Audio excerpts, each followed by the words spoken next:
right, we'll go ahead and get started tonight. Welcome, everybody. So happy to have you here. I'm Dr. Ryan Parker. I'm the Associate Chief Medical Officer for the Yale Hospital. I see several of my friends in the audience, and several new faces, so welcome and thank you. This couldn't come at a more appropriate time. I actually am not a Tulsa native. I moved up here in 2018, and the allergens in the air and all of the little beautiful buds that we see in the spring just wreak havoc on your allergies and breathing difficulties. So I am so excited to hear from Dr. Lamb and Dr. Boomer tonight. Dr. Lamb is, as you see on the screen, he is one of our allergy and immunology specialists. He did his training and residency in Rochester, did his fellowship in allergy and immunology at SUNY Buffalo, and somehow I'm wondering if it was the weather. Did we get you down here in Tulsa because it was? Yeah, there was certainly a need. Yes. Also, yeah, there's no snow, which is nice. Yes, there you go. Less snow than Buffalo, I know. So, and then Dr. Boomer, my friend, he did his residency and med school at OU, a native Oklahoma, and did his fellowship at UT San Antonio. So you'll hear from him in a little bit. Dr. Lamb has a presentation for us. Dr. Boomer will kind of give up and give, he's old school. We need a chalk talk for you. No, well, you said it, I did it. We'll just, and then we'll have some time for questions and answers afterwards. So, Dr. Lamb? Great. All right, well, it was a pretty good showing. Well, thanks for coming and hanging out with us tonight. And I'll just go over just like some general topics in asthma and allergy, things I think you'll find interesting. A lot of the topics I actually pulled from the Academy of Asthma and Allergy from this past San Antonio conference. So I went there and there was a lot of asthma talks and some new and interesting things have come up and I threw them in the slides and hopefully you'll like them. All right, so let's keep going. So there we go. So no relevant financial disclosures for this talk. All right, so we'll go over some basics here, what exactly asthma is, some risk factors for asthma, what are allergies specifically, and the overall asthma management. And the most important question, and I get this question every day, is Oklahoma the most allergic state? We always get that. So we'll see, we'll get there. All right, so what is asthma? So asthma, it's a heterogeneous disease. It's not a single thing. There's many versions of it, but basically it's characterized by chronic airway inflammation, which causes the narrowing of the airways. So when you hear people talk about wheezing, that's when your airways narrow, and when there's increased inflammation, there's increased mucus production that occurs. That's also part of asthma. And this results in that increased cough, the productive cough you get, the shortness of breath, the high-pitched wheezing. That's basically the core of what asthma is. And it's a pretty common disorder. About 25 million Americans in 2019 do have asthma, and this is up from 20 million back in 2001. So prevalence is increasing, and we believe about 20% of children are affected and about 5 to 10% of adults. And triggers include the viral infections, environmental allergens, exercise. These are the main triggers for this condition. So there are many types of asthma, and the main one that I deal with is the ones with type 2 allergic inflammation, and you don't have to memorize these obviously, but the main signals are IL-4, IL-5, and IL-13. So these are allergic signals that drive a lot of the allergic asthma disease. Of this type 2 inflammation, we have eosinophilic and allergic asthma, which are related but different, and depending on the type that you have, we use different medications for these types of asthmas. There is also non-allergic asthma. This is kind of a growing field. We still don't understand these as well, but there are no specific markers that at least we're aware of at this point that we're able to test very well. But obesity would be a type of non-allergic asthma that we do see fair bit, and there's also exercise-induced asthma. All right, so what are some risk factors for asthma? So one thing you can do, you can always blame your parents, right? So genetic factors are important here. So if you have an allergic family, there's gonna be a higher risk for asthma. Nitrogen dioxide is another major risk factor we've been talking about a lot in the news. I'm sure you may have heard of California's some cities are banning gas stoves because of this increased risk of asthma. That's because of the combustion that occurs when you're using them, similar to tobacco smoke, and the risk of asthma is similar to secondhand smoke. And so pretty scary stuff that's coming out of about gas stoves recently. Obesity, as I mentioned earlier, air pollution. A big thing would be traffic-related air pollution. So children in inner cities that are near a lot of traffic have higher rates of asthma, and so the number of cars on the road are becoming a significant issue at this point. Some infections have increased risk of asthma, and the main one being RSV. I'm sure you heard this all in the news of how all these severe RSV infections were occurring in post-pandemic, and this has increased a lot of asthma rates in infants. Occupational hazard, so if you work in a job that has a lot of chemical exposures and manufacturing plants, if you're a carpenter, these are also risk factors for asthma. And the last thing is we'll talk about today is e-cigarettes. So this is kind of a question mark one. There's definitely data that suggests there's going to be increased risk here, but that's the jury's still out on those, but there's likely some increased risk there as well. All right, so gas stoves, this is an interesting topic, so we'll definitely highlight this. So there's a lot of news articles out there showing that they're thinking about banning gas stoves. Some cities already have. There's a lot of court hearings about this right now. We're not sure what's going to come of it. And it's been known for years that gas stoves do emit carbon monoxide, nitrogen dioxide, and fine particulate, which are risk factors for asthma. And so the reason why this all came out was Grunwald, he did a big review article that went in 2023, this was released I think in January of 2023, that showed there was a significant risk of childhood asthma among children who are exposed to gas stoves. So this was a 34% increase of risk of asthma by just owning a gas stove, and they attribute 12% of US asthma to having a gas stove, which is quite incredibly high, and 35% of Americans have one. So this is obviously quite concerning, and this was even concerning to me. I have a gas stove which I really like, and I don't want to get rid of it, and so I'm kind of frustrated here too. So I looked into it and trying to see how significant this is. But interestingly, so as long as it's properly ventilated, typically their health risks are minimized. So having open windows and a hood and having your ventilation on while using your gas stove is actually very important.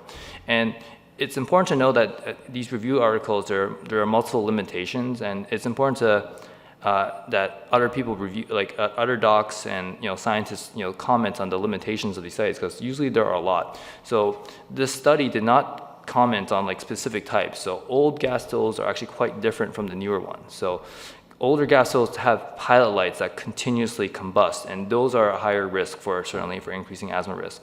But newer gas stoves, they have an electric ignition, and so they're really only on for the 10-15 minutes you're cooking.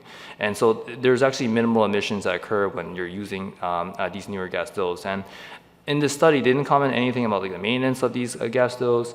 They didn't comment on the patients themselves, how much cooking is happening. There's all these details that are extremely important that was not commented. So to paint a broad brush that if you have a gas stove, there's increased risk, it's not really telling you the entire picture here. So I think the answer is that there's likely a risk here. I don't deny that, but the true risk is yet to be determined. We really need more than one study to really comment on banning gas stoves and saying that this is a major risk factor here. And then some good news about this is that there are some mitigation things you can do. So in a 2014 study, just having a HEPA filter does lower the amount of nitrogen dioxide rates in the home, and this is something I plan on doing. Having at least one of these, and obviously keeping the room well ventilated, having your vent hood on while you're cooking. That's also helpful for minimizing risk, especially if you have small children in the home.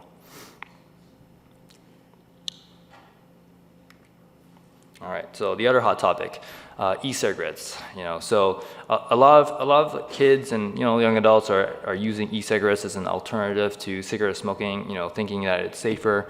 And I guess if you put a gun to my head, is which one's worse? I'd still probably say cigarettes are likely worse because of the combustion and the nitrogen dioxide you're breathing in, and also the sheer number of cigarettes people typically smoke compared to e-cigarettes. People are smoking a pack a day, half a pack a day. These are 10 to 20 cigarettes. It's clearly a lot more exposure.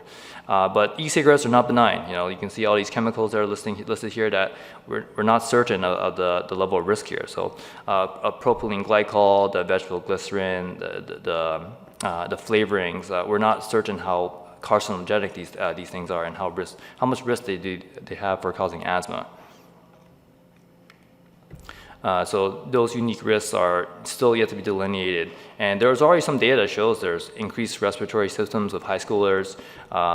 These patients tend to have higher rates of asthma from self-diagnosis and through healthcare providers, about 10% versus 7%. So still more data needs to be shown to see exactly how dangerous these are, but certainly they're not benign. All right. So obesity, asthma, certainly a bigger issue down here in the South. So this is, probably one of the other epidemics that we have, or pandemics that we have, the problem of obesity in America and in the world, really. So by 2030, more than 50% of the United States is expected to be obese, and probably higher in the southern United States. And there's multiple reasons for the asthma with obesity. There's mechanical forces that occur, that there's increased lung stiffness that occurs with morbidly obese patients. There's actually independent inflammation that occurs. So the fat cells tend to create signals that cause inflammation that cause the asthma. So it's not just a physical structure. There's inflammation that occurs contributing to asthma. And these patients are typically difficult to treat because they're not allergic.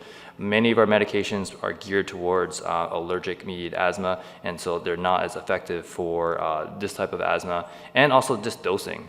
So our doses for many of our medications are standard for adult sizes, and so if a patient is 2 to 3 times the average size, they'll be subtherapeutic and not have as efficacious therapy. So this is definitely a new frontier and a new problem that we're becoming more and more aware of in our allergy and asthma space.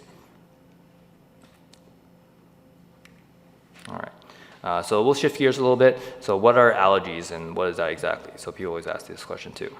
Good sneeze over there, right?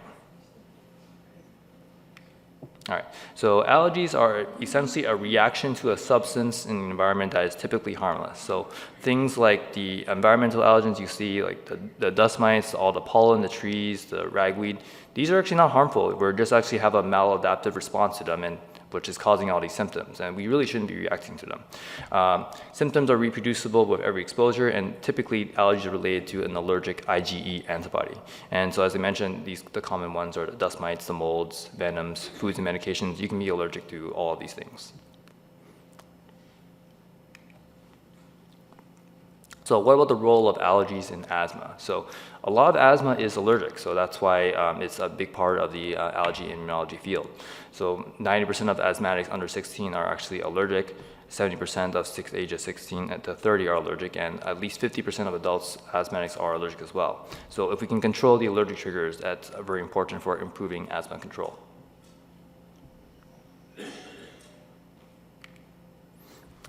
So how do we treat asthma? So this is kind of a good summary slide, just telling you like what is out there for what we mainly use. So I'm sure you have seen the inhalers, which include the rescue inhalers, which is albuterol and levoalbuterol.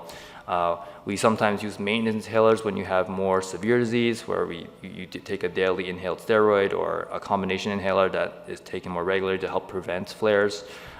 We have Singulair, which is a tablet that can be used for allergic asthma as well. And then I'm going to focus on the next few, which we feel are more effective for treating allergic asthma, which is allergy immunotherapy, where we can desensitize patients to their allergen and actually make them not as allergic. And then the latest advancement of asthma treatment that is allergic is biologic therapies. So these are monoclonal antibody therapies that block signals. So I'm sure you've heard of in the pandemic, the COVID-19 monoclonal antibody therapies.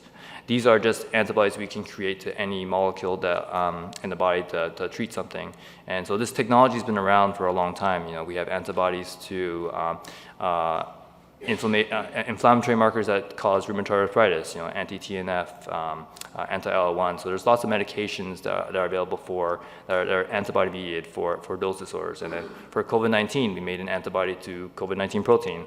And then for asthma, we have antibodies against allergic asthma signals. So this is probably the greatest advancement in asthma in the last 10 or 20 years. And then the last thing I actually want to talk about, and I don't think this gets talked about enough, is lifestyle modification. So these are actually very important for asthma therapy as well. So weight loss for obese asthma and exercise for anyone who's asthmatic is actually quite important. All right, so going back to allergy immunotherapy, so essentially we just utilize the allergen the patient is allergic to, and we desensitize them to their allergens. And essentially, this can potentially cause a sustained clinical benefit and long-lasting remission after they complete therapy. So how we do it is we do allergy testing, we see what you're allergic to. So let's say it's grass or ragweed and dust mite, for example. And then we just take all those allergens, put them in a vial, and you get injections of the allergen from like extremely low dose, as you can see over here in the small arrows over here. Yep. And then we slowly build you up over weeks or months, and eventually you get to a maintenance dose. And once you're at that maintenance dose, 85% of patients get desensitized. You're not as allergic anymore. You usually get immunotherapy injections once a month, and you should require a lot less medications for your asthma and allergies. If you're lucky, some patients discontinue all their medications and they're just fully desensitized, which is great. And what I think the best part of it is that we're actually not using medication. We're using the allergens themselves. We're one of the few fields I can say that we really treat the core of the problem and change the immune system to stop being as allergic. So we're not just putting Band-Aids and adding medications. All right. So other benefits of immunotherapy. So doing the immunotherapy, especially if you're allergic to only one allergen, there's data that shows that you actually reduce your risk of developing new allergens. You just become kind of a less allergic person. Immunotherapy also reduces asthma symptoms, as I mentioned earlier, and the use of medications. And our current asthma guidelines do recommend immunotherapy for any patient greater than 5 years old for mild to moderate persistent asthma. Okay, and then there are two types of allergy immunotherapy. So there's subcutaneous, which is our injections we do in the clinic, and there's actually sublingual tablets now. So sublingual tablets are actually very helpful for patients who are only allergic to one thing. So there are products available for ragweed, grass, and dust mite at this point, and so if a patient is allergic to only one allergen, this could be a great option because this can be done at home. Typically in our clinic, we do injections. The patients come weekly for several months, and then they go monthly. But with these tablets, one tablet once a day at home desensitizes them to it. And it's pretty straightforward and simple. So that's a great benefit from the sublingual products. The subcutaneous therapy, though, we still use majority of the time because we can desensitize to any allergen. So there are no tree products right now. There's no mold or pet dander products. So whenever there's a patient who has multiple allergens, which is honestly most people that we see, we can include everything and desensitize the patient to all of them. All right. So as I mentioned earlier, biologic asthma treatments are the most major advance in asthma care, and this is where we use the antibody to attach to asthma signals. So these are incredibly safe and effective and can be taken long term. Everyone kind of gets scared of biologics because they hear about the commercials and all the risk of autoimmune disease antibiotics and biologics have, where they have increased risk of infections, and you see that laundry list of side effects. But honestly, luckily in allergy, they're actually very well tolerated. So we actually block signals that are really not needed in westernized nations. So IgE is primarily a maladaptive response in North America and Europe. It just makes, it reacts to allergens and causes allergic symptoms. Really, they're only necessary in, if you live in South America or Africa, where parasites are more prevalent, and that helps protect you against parasites. But here in the westernized nations, it's not really very important. So as you see here, omalizumab, which is Xolair, this blocks allergic antibody. This is the first one we had. This is about 20 years old now, and we use this for allergic asthma. There's another new one called benralizumab and mepolizumab. These block eosinophilic signals, which are allergic type of cell. These are also very effective for eosinophilic asthma. And then we also have dupilumab, which blocks both allergic and eosinophilic inflammation. So this is something what we would use for a combination patient. And then the newest medication, Tezspire, which is tezepelumab, This one's interesting because this is the first one that actually blocks non-allergic signals. So for patients who are not necessarily allergic or have any markers, this can be effective for their severe persistent asthma too. And so we've had some pretty good success with this medication as well. So, and I think it's been out for at least a year now. And the other thing that's important about these biologic therapies is that this has really helped us get away from corticosteroids. So I'm sure many of you know systemic corticosteroids long-term can have pretty significant adverse effects. I mean, don't get me wrong, we still use them quite a bit for emergencies. They're great. They're like our nuclear option for getting down exacerbation and improving exacerbations and saving lives. But long-term, if you're using them regularly on a regular basis, they can definitely cause immune suppression, increase your blood sugar, your blood pressure, thin your skin, cause central obesity, so osteopenia. So basically, a whole myriad of side effects can occur long-term. So if your primary care doctor is still giving you Kenalog shots, twice a season for your allergies, this is not something we recommend. This is something I would definitely recommend see an allergist and get tested and get desensitized instead, because that's certainly a lot healthier. All right, so moving on to weight loss in obesity asthma. So weight loss can have some significant benefit in these patients. So they did show even just a 10% weight loss showed significant clinical benefit, and even at 5%, weight loss can show clinical benefit. So even small changes can make a big difference for patients who have obesity-related asthma. They have increased quality of life scores, improved lung function, they get reduced inflammatory markers. And interestingly, I'm sure you've heard of all the news, the rage of these new GLP-1 agonists, which are Ozempic, Wegovy, Mounjaro. These have been all over the news for improving cardiovascular health and weight loss, and these have shown in mouse models to reduce airway inflammation related to asthma. And so, I mean, part of it might be at least the weight loss, but maybe the medication itself also has some anti-inflammatory properties. But yeah, so basically multiple reasons why weight loss and medications that are safe and help in weight loss can improve asthma outcomes too. And then exercise. So this is every doc's told you, go out and exercise.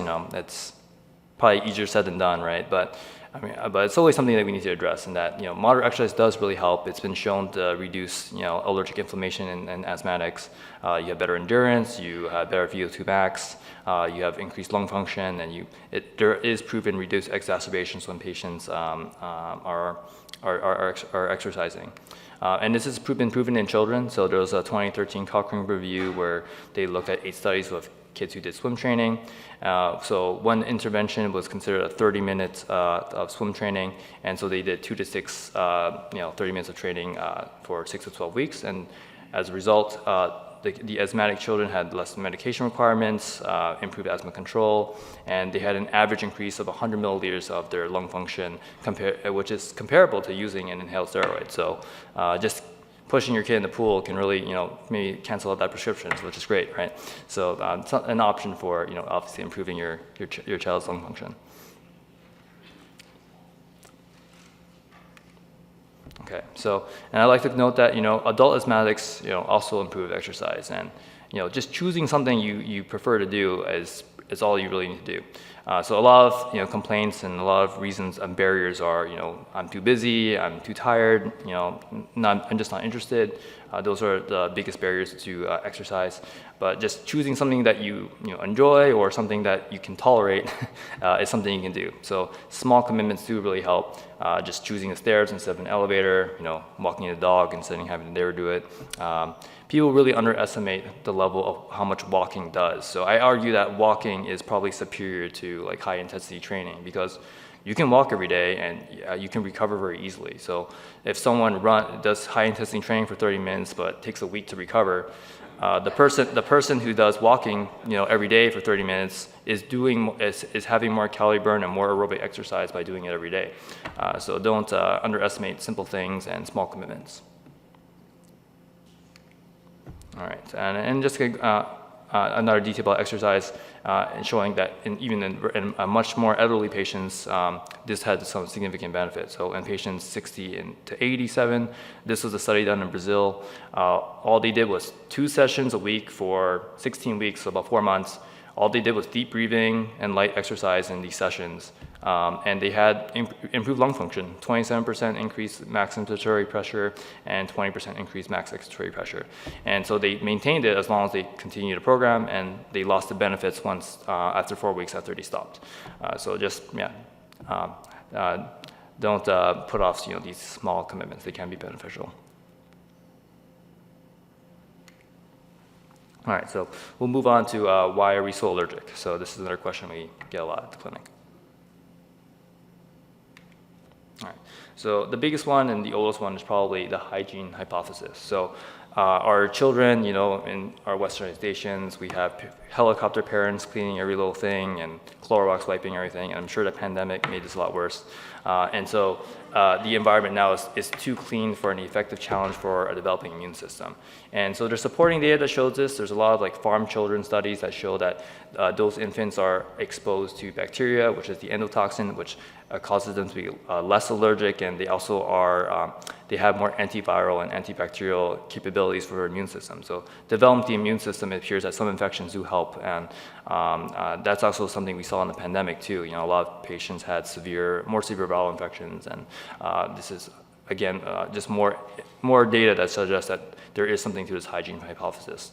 But it's not a perfect theory. So some infections like RSV actually aggravate asthma. So kids who have RSV, they actually have earlier onset atopic and non-atopic asthma. So not necessarily all infections improve their immune system. And interestingly, that endotoxin, which is in gram-negative bacteria, there's 2 phases to it. So timing is key. If the endotoxin occurs early in life, like that farm-raised children, it is protective against allergic disease.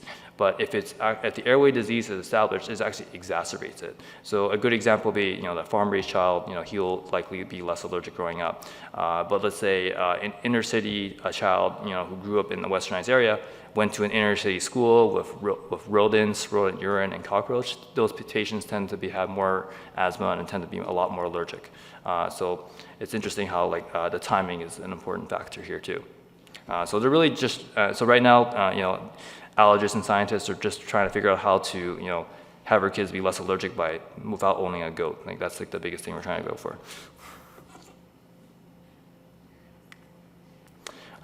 Environmental factors. So there's something about living in westernized countries that is an issue too. So when they looked at migrants who moved here and had children here, they tend to be more allergic than their country of origin. So they looked at kids from Singapore and their age-matched controls in America. They tend to have more food allergy and asthma for the ones that grew up here.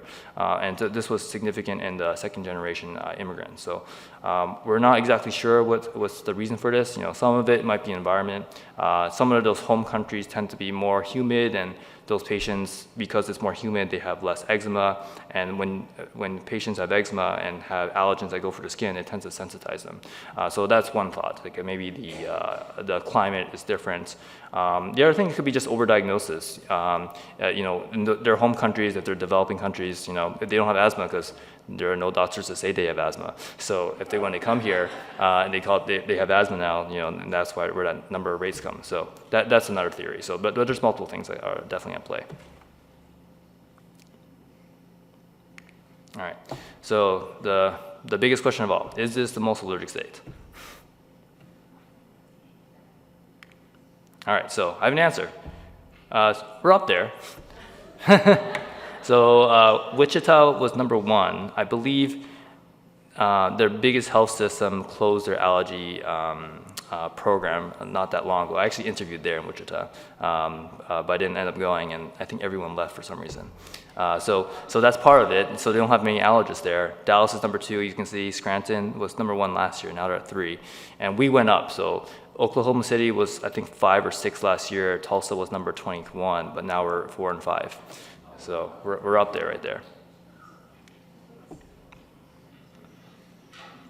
So you can look this up. It's 2023 Allergy Capitals. They update this every year. So how do they rank this, right? So they look at, data from the 100 most populated metropolitan statistical areas, and they look at 3 scores. So they look at seasonal pollen scores for each city. So they look at the amount of pollen and also how allergenic the pollen is. So not all pollen is as allergenic as others, so it depends on what type. They also look at over-the-counter medication use. So they look at how many meds people bought in that state, and that's an indirect measure of symptoms. And then how many of me are there? So how many allergists are in that state compared to the number of people out there? So based on these 3 scores, that's where they generated that list. So looking at pollen count, I couldn't find a direct number of exact pollen count in Oklahoma, but when you look at the states compared, we're not that high in terms of these features here. So our forest and rainfall is actually, below average. We do have more sunshine at number 7, but I didn't think this was very significant for, we had the most of it on that side. And then in terms of number of specialists, this is likely low. So I mean, when I came here, it was an underserved region, so that's there are definitely not a lot of allergy immunologists in this state. And also a big thing is that not everyone knows that. There's actually no fellowship here, so there's no training program. And typically when physicians go to do training, they will frequently stay at the program they're in. So because we don't have that here, then we don't have any allergists that are being trained. Okay, and then my last thought, and my theory is why we're more allergenic. So when I first came here, everyone talked about all the thunderstorms, and I think that's something to it. So we don't have the most thunderstorms in the state. As you can see, Florida has more at and 108 per year. We're kind of in the middle to high range in that dark green area, and the blue area with 45 to 63. So, but definitely I would believe it would be a factor for, why we're more allergenic, and I'll get that to that in a sec. So interestingly, there's an entity called thunderstorm asthma. So during thunderstorms, it's been documented that there are more ER visits for asthma exacerbations during this time. And sometimes it's so severe that it's like an epidemic of severe flares. So there's like a whole thing that occurs, and it's actually documented in history that there's like 8,500 ER visits that day for this terrible thunderstorm. But this does occur on like a more minor level, and we certainly have a lot of thunderstorms here. So what happens is the thunderstorms, they concentrate all the allergens down to the ground levels, and through osmotic pressure, the 30 microgram pollens get broken up into smaller pollens, and they're just more easily inhaled. And so this causes a lot of the exacerbations that occur during thunderstorms. So you can see this kind of impressive infographic that shows like the wind kind of like pushing pollen to the ground, breaking it up into small molecules, and this is what causes a lot of the asthma flares during that time. So certainly probably an entity that occurs here. So is it the most allergic state? Well, we're worse than average, right? But we're not the worst. We're not the worst, so that's not bad, right? So and I think that means we're a top 10 state for allergies. So he did it.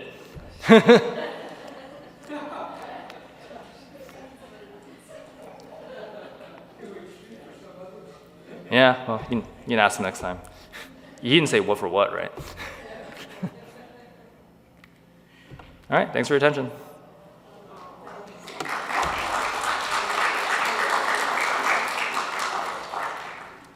Well, this is my slide.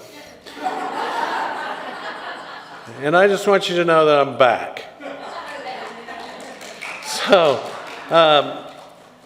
there's not really a lot that I have to add more than what Dr. Lamb said, with a couple of caveats. One is, when you're talking about exercising with asthma, it's important to be careful when you initiate that exercise. And I think that one of the big factors that you have to concentrate on is the intensity of exercise. I think low impact exercise is a much better way to begin while you're getting control of that asthma. It's important to exercise while you do that, but you have to get control of the asthma or you're just going to trigger and it's going to limit you. And you get frustrated, then you come see me and complain about why you can't do what you used to do. That's what happens. So I think that you have to. I think that you have to be measured in the way you do that. And probably with all exercise in general, to be truthful. I mean, we tend to our brains tend to lie to us and tell us that we can do what we can do when we're 25 and we go do it, and then we get hurt and then we can't do it and we're out for a week. This is the typical, and I've done it 100 times myself, so it's not like this is foreign to me. I want to talk a little bit about the biologics. One of the things that I used to do, I still do it, but it's becoming harder and harder, was bronchial thermoplasty. In the last guidelines that were released, it got left out, and it's become an orphan, even though I'm firmly convinced that there's a significant portion of the population that would benefit from it. That said, the company that manufactured the catheters and the machines for it, at the end of 2023 are going to stop manufacturing, and it's a business decision because they can't sell enough catheters to make it worth it to upgrade their equipment. So that was something that I was near and dear to my heart that I really believe works. I still believe it works. I still do it, even though I don't really get paid for it. But I still think it works for patients. It's beneficial. So hopefully at some point someone will figure that out and pick it back up, and we'll have another tool. Biologics are becoming more and more prevalent. And Dr. Lamb did a great job of going through the biologics. We're going to have more and more of the biologics come out. I'm optimistic that with that increase in the number of biologics, we'll have increased competition, and they won't be as expensive, and they'll be more affordable and easy to get for our patients. The biggest rate limiting step we have with biologic drugs are getting them pre-approved and getting them paid for. And it's not a function of how well they work. It's a function of getting them paid for, which is significantly more difficult sometimes. The easy stuff is the data and the science. And we were talking about it before, and this is actually true. There are some, and I'm not going to say they're great studies necessarily, but there are some studies that show that it's more expensive to use biologics to prevent exacerbations than it is to put them in the ICU and treat them. Now that's backwards thinking to me, and I don't think it's in the best interest of patients, but it tells you how big the hurdles are in regards to that, and I think it's an incredibly important piece of the process that gets overlooked.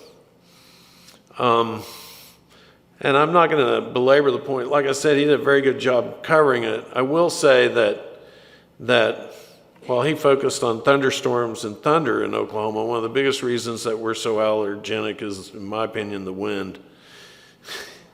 When we get wind from every direction, we get stuff blown in from every direction, and I think that contributes.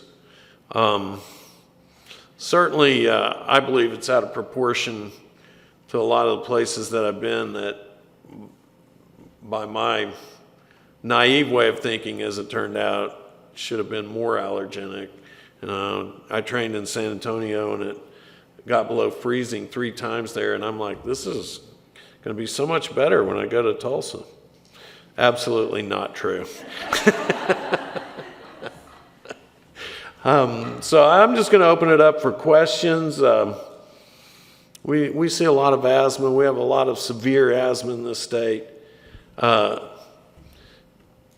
One of my infamous quotes, which pertains to Dr. Lamb's last slide, is that here in Oklahoma, one of our big problems is we tend to lead the nation in things we want to be last in, and we tend to be last in things we want to be first in.